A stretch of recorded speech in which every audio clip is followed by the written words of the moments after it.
I want to take just a few minutes to update the American people on the attempted terrorist attack that occurred on Christmas Day and the steps we're taking to ensure the safety and security of the country. The investigation is ongoing, and I spoke again this morning with Attorney General Eric Holder, the Secretary of Homeland Security Janet Napolitano, and my Counterterrorism and Homeland Security Advisor John Brennan. I asked them to continue monitoring the situation, to keep the American people and members of Congress informed. Here's what we know so far. On Christmas Day, Northwest Airlines Flight 253 was en route from Amsterdam, Netherlands to Detroit. As the plane made its final approach to Detroit Metropolitan Airport, a passenger allegedly tried to ignite an explosive device on his body, setting off a fire. Thanks to the quick and heroic actions of passengers and crew, the suspect was immediately subdued, the fire was put out, and the plane landed safely. The suspect is now in custody and has been charged with attempting to destroy an aircraft. And a full investigation has been launched into this attempted act of terrorism, and we will not rest until we find all who were involved and hold them accountable. Now, this was a serious reminder of the dangers that we face and the nature of those who threaten our homeland.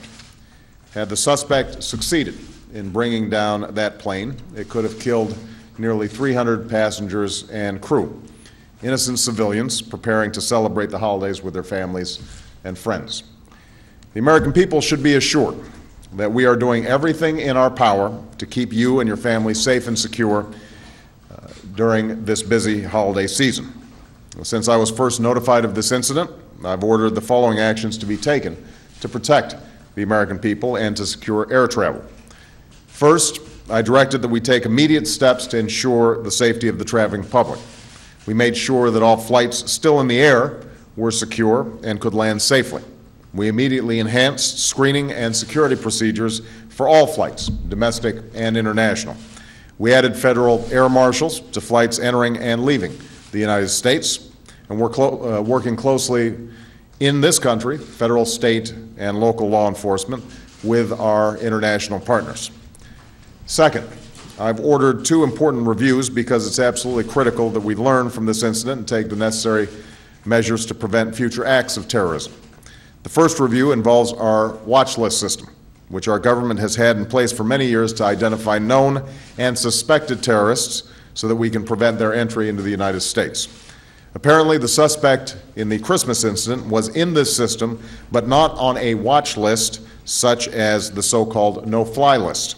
So I have ordered a thorough review, not only of how information related to the subject was handled, but of the overall watch list system and how it can be strengthened.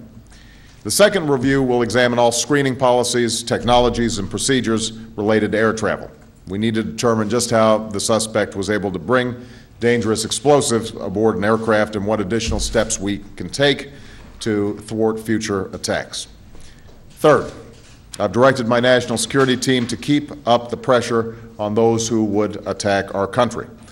We do not yet have all the answers about this latest attempt, but those who would slaughter innocent men, women, and children must know that the United States will do more than simply strengthen our defenses. We will continue to use every element of our national power to disrupt, to dismantle, and defeat the violent extremists who threaten us, whether they are from Afghanistan or Pakistan, Yemen or Somalia, or anywhere where they are plotting attacks against the U.S. homeland. Finally, the American people should remain vigilant, but also be confident. Those plotting against us seek not only to undermine our security, but also the open society and the values that we cherish as Americans. This incident, like several that have preceded it, demonstrates that an alert and courageous citizenry are far more resilient than an isolated extremist. As a nation, we will do everything in our power to protect our country.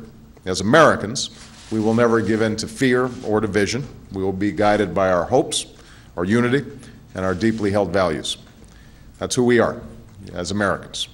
That's what our brave men and women in uniform are standing up for as they spend the holidays in harm's way. And we will continue to do everything that we can to keep America safe in the new year and beyond.